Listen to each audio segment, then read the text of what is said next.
Hello student, welcome to the Guruji classes. आज हम करेंगे क्लास 12th NIOS का चैप्टर नंबर 9 जिसका नाम है my son will not be a bagger.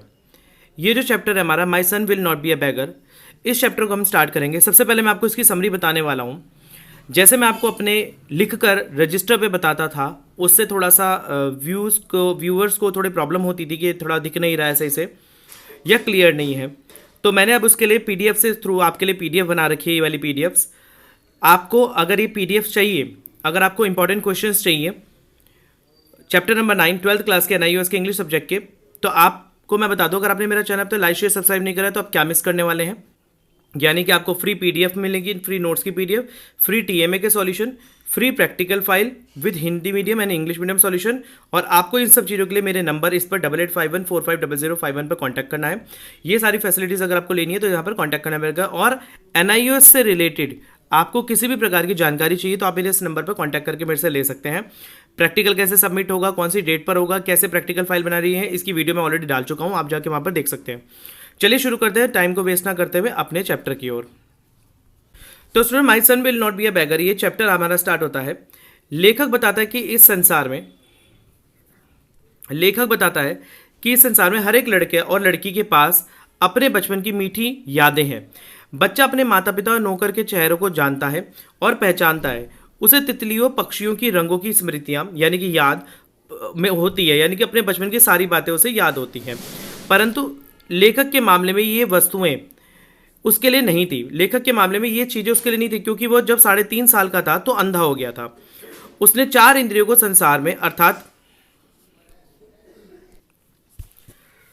उसने 4 इंद्रियों के संसार में अर्थात अंधे व्यक्तियों के 5 संसार में रहना आरंभ कर दिया। यानी कि उसके पास सिर्फ 4 इंद्रियां थी। देखिए, 4 इंद्रिय का मतलब जैसे कि आंख, कान, नाक, जीभ और स्किन, ये उसकी इंद्रिय थी जिसमें आंखें नहीं थी। 5 इंद्रियां होती हैं नॉर्मल एक व्यक्ति के पास। इतनी छोटी सी आयु में अंधा होने के पास उसकी दृश्य की मीठी स्मृतियां खो गई थी। यानी कि उसकी आंखों से वो सारी पुरानी यादें खो चुकी थी जो उसके पास थी। इसके लिए वो अर्थहीन बन गई थी, मतलब उसके पास कुछ था ही नहीं। सूर्य, धूप, इंद्रधनुष, छिपना, ये सब उसके लिए, चंद्रमा वगैरह सब एक सपने के समान रह गया था। और गिरती वर्षा, गर्म सुबह, घास की सुगंध, इस प्रकार की सारी चीजें अब उसको सिर्फ महसूस कर सकता था, वो देख नहीं सकता था। यादगारों के रूप में निर्भर रहने के लिए लेखक के पास कुछ नहीं था। वो गुजरात के नवंबर 1937 के महीने में अंधा हो गया था। उसका परिवार वहीं रह रहा था, वहाँ रह रहा था। बीमारी के पश्चात उसका परिवार लाहौर आ गया। रिश्तेदारों की संख्या बढ़ती चली गई। रिश्तेदार अंधे पुत्र के साथ सहानुभूति दिखाने के लिए लग गए। ठीक है, इसके साथ ही पिता चिढ़ गए और उन्हें करनाल के तबादला हो गया, यानी कि करनाल में उनका ट्रांसफर हो गया। एक घर में रहने लग गए। यह घर नदी के किनारे स्थित था और चारों तरफ से शांति थी, पर वहाँ कोई रिश्तेदार नहीं था। और शुरू में उसके आरंभ में सभी उसके लिए अंधापन कठिन था। देखिए, शुरू में लेखक के लिए अंधापन बहुत मुश्किल था। बीमारी के पश्चात लेखक कमजोर हो गया था और ये सोचकर कि नौकर उससे ये सोचकर बच निकलते थे कि वो कोई बुराई है, परंतु उसकी बहाने एक नाजुक गुड्डा समझकर प्यार करते थे। उसका पिता सरकारी स्वास्थ्य यानी कि सरकारी कर्मचारी था, डॉक्टर। इसके लिए लेखक को अच्छा शीघ्र इलाज प्राप्त हो गया था, यानी आराम से उसको अच्छा इलाज मिल गया था। परंतु लेखक को रोशनी की आशा प्राप्त नहीं थी कि लेखक की आंखें की रोशनी कभी वापस आएगी। अंधेपन के कुछ समय बाद लेखक पूर्ण रूप से कार्यरहित स्थिति में रहा था। देखिए, अंधेपन के कुछ समय में लेखक के पास पूर्ण कार्यरहित था, मतलब कि कोई काम नहीं था उसके पास। यह बीमारी के झटके एक अंधेपन के अंदर छिपी हुई ताकतों की अज्ञानता के कारण थी। देखिए, ये बीमारी के झटके और एक अंधे के बच्चे के अंदर छिपी हुई जितनी ताकतें होती हैं उसके कारण अज्ञानता थी, क्योंकि उन दिनों अंधा व्यक्ति सिर्फ भिखारी ही होते थे। यह भाग्य परमात्मा की इच्छा थी। यह एक डॉक्टर का अंधा पुत्र था। इसके बाद लेखक के पिता ने त्रासदी का सामना के लिए स्वयं को तैयार किया। लेखक ने कहा कि भाई मेरा बेटा अब इस परेशानी से जूझेगा, कोई बात नहीं, मैं इसका सामना करूंगा। परंतु लेखक की मां ने कभी यह स्वीकार नहीं किया। लेखक की मां रोशनी कभी वापस नहीं आएगी। लेखक की आंखों की रोशनी कभी वापस नहीं आएगी। उसने अपने बच्चे को त्रासदी के लिए अपने भूतकाल की वस्तु पर दोष लगाना आरंभ कर दिया। उसने कहा कि मैंने ऐसा नहीं करा था, इससे मेरा बच्चा अंधा हो गया, मतलब अपने आप को कोसना शुरू कर दिया। उसने पारिवारिक पंडित को बुलाया। उसने लेखक के अंधेपन के बारे में सलाह की। पंडित ने लेखक का हाथ निरीक्षण किया, मतलब देखा, और उसके हाथों की रेखाएं पड़ी। तब उसकी मां ने माथे की तरफ देखा और उसे बताया कि दूसरे पंडितों को सलाह लेनी पड़ेगी, इसलिए दूसरे पंडित बुलाए गए।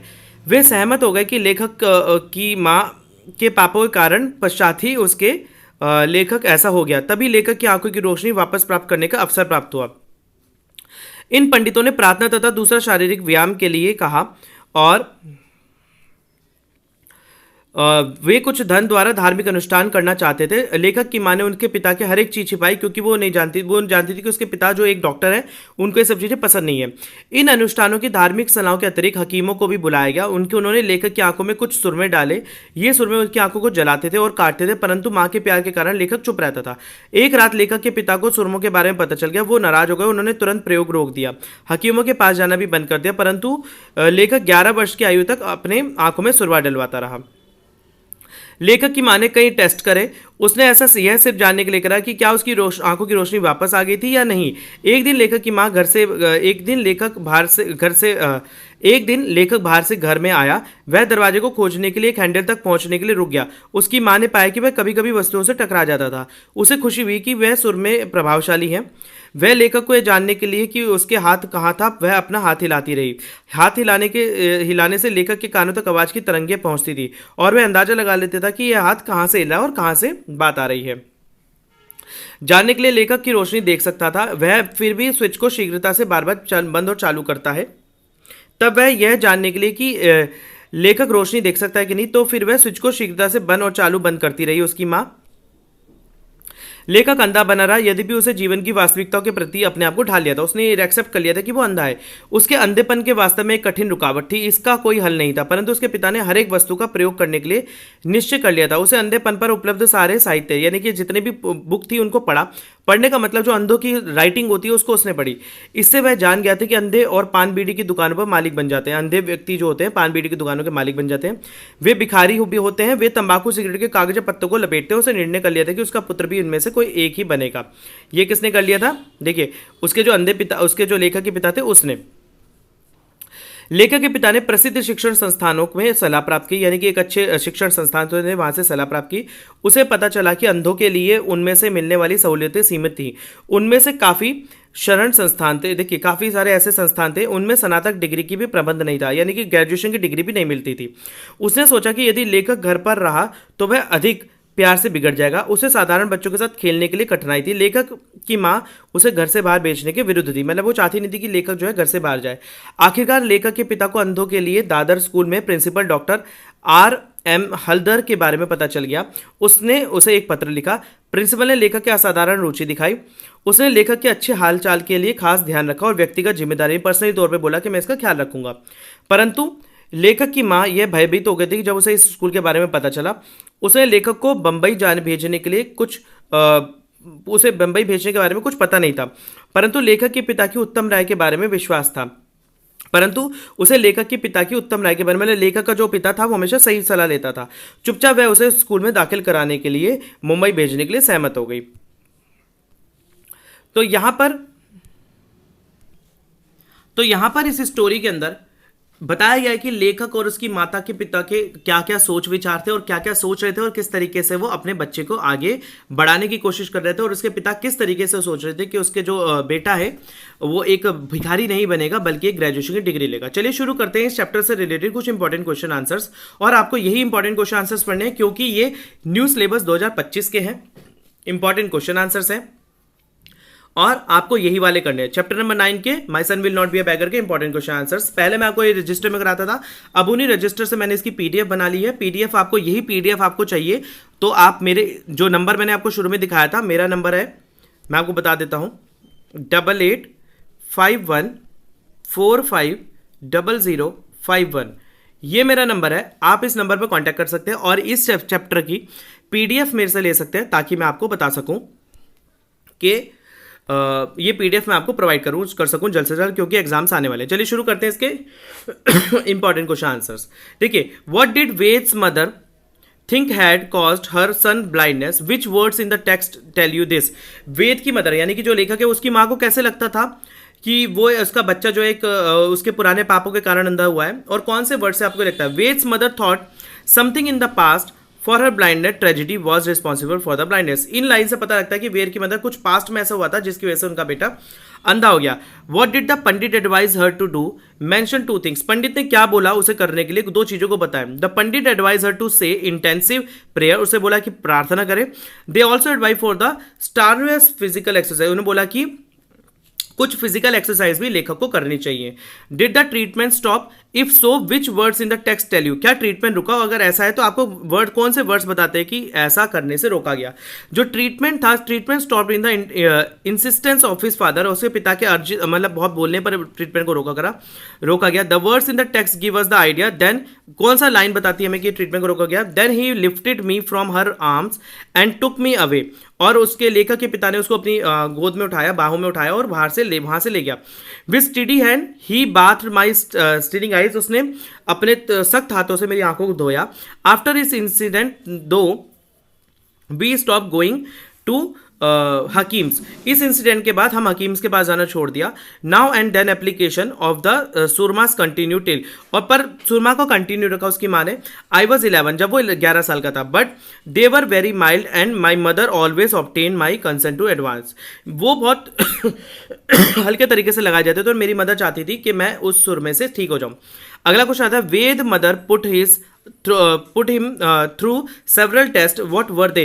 वेद की जो मदर थी उसने बहुत सारे टेस्ट करे, उसके ऊपर कौन कौन से थे। Ved mother put him through the several test, बहुत सारे टेस्ट कराए, to see whether he could see और नॉट सी, वो ये सोच रही थी कि वो क्या देख सकता है कि नहीं। She would shake her hands vigorously, उसने अपना हाथ बहुत उम्मीद से ऊपर की तरफ उठाया अब उसकी आंखों के आगे, and ask weather he could see और नॉट, और पूछा कि वो क्या देख सकता है कि नहीं। शी वुड ऑल्सो स्विच, वो लाइट को ऑन ऑफ करती थी और उससे पूछती थी क्या उसको ये दिख रही है कि नहीं। अगला क्वेश्चन यहाँ पर आता है, why did the author have to the memory to have the beautiful things around, when did it happen.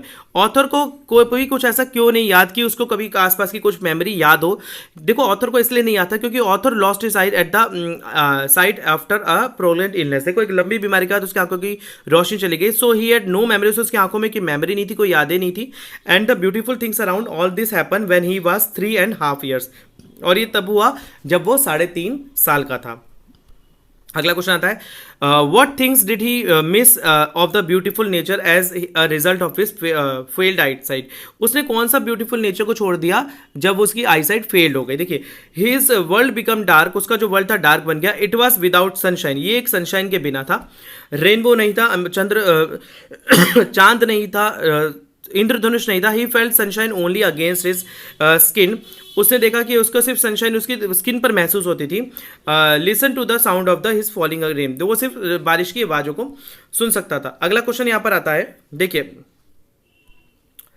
अगला क्वेश्चन है यहाँ पर, Why did the author mother's blame for her son's blindness? What did she do to restore? उस अपने author की mother क्यों blame करती थी, ये हम ऑलरेडी पढ़ चुके हैं। क्योंकि उसको लगता था कि उसने पास्ट में कुछ ऐसा काम करा था जिसकी वजह से उसके बच्चे की आंखों की रोशनी चली गई, और वो बहुत सारे पंडितों को बुलाती थी और उसके आंखों के आगे अपने हाथ को हिलाया करती थी। हम पढ़ चुके हैं। What medicine did the hakim prescribe for the restoring the eye sight of the author? हकीम ने कौन कौन सी मेडिसिन को प्रिस्क्राइब करा ताकि उसकी आंखों की रोशनी आ जाए? The hakim prescribe all sorts of surma, उसने हकीम ने सारे तरीके के सुरमे अपनाए तो उसकी आंखों की रोशनी लाने के लिए। These were very hard and stinging, ये बहुत चुभते थे उसकी आंखों में। And author burn as a result of the administrating those surma, तो उसकी आंखें जल जाया करती थी वो सुरमा डालती है ऑथर की। What was the mother reaction on learning that her son was being sent to the Bombay for the studies? Mother की कैसा रिएक्शन था जब उसको ये पता लगा कि अब उसका बेटा जो है बॉम्बे भेजा जाएगा पढ़ने के लिए? The author mother was shocked, वो एकदम शॉक हो गई थी। She could not understand the reason for the sending, वो समझ नहीं पा रही थी उनसे उसकी दूरी बनाने का क्या रीजन है और ऐसी जगह पर भेजना जहां पर अनाथ बच्चे रहते हैं। बस she place her faith on her husband, उसको अपने पिता उसके लेखक के पिता के ऊपर पूरा विश्वास था और वो उसे भेजने के लिए लास्ट में तैयार हो गई। How did Ved Mehta's family react to his blindness? What step did they take to the help the child? Ved जो मदद थे कैसे वो उन्होंने रिएक्ट करा उसकी ब्लाइंडनेस के ऊपर और उन्होंने क्या क्या स्टेप करे उसको मदद करने के लिए। Ved Mehta was blind at the age of the 3, वो 3.5 साल की उम्र में ब्लाइंड हो गया था। ये ट्रेजेडी हुई थी इसकी लंबी बीमारी की वजह से। His sister and the parents found life to the his sister and parents found life too tough in the beginning of it. देखिए शुरू में उसके लेखक को बहुत मुश्किल हुई थी। His mother wept all the time, वो रोती रहती थी। Due to the servants avoided his, क्योंकि जो उसके नौकर थे वो उससे बचना चाहते थे, उन्हें ऐसा लगता था ये कोई बीमारी है। His sister however loved him, हालांकि उसकी जो बहन थी वो उनसे प्यार करती थी। As if he were fragile doll just like वो एक पड़ी हुई गुड़िया की तरह। Many relatives visited the family to sympathize him, बहुत सारे रिलेटिव आते थे और उसको सिंपथाइज करते थे, लेखक को मतलब कि हिम्मत बनाते थे। सो स्टूडेंट्स, इसी के साथ ही chapter number 9 my son will not be a beggar खत्म हो चुका है। अगर आपने मेरा चैनल तो लाइक शेयर सब्सक्राइब नहीं करा है तो मुझे बताइएगा, प्लीज करिए, ताकि मैं अगला क्वेश्चन अगले चैप्टर्स भी आपको डाल सकूं। तो आप मेरे से कांटेक्ट करिए मेरे नंबर पर 8851450051 पर कांटेक्ट करें और आपको सारी इन्फॉर्मेशन दी जाएगी। मिलते अगली वीडियो में, तब तक के लिए धन्यवाद।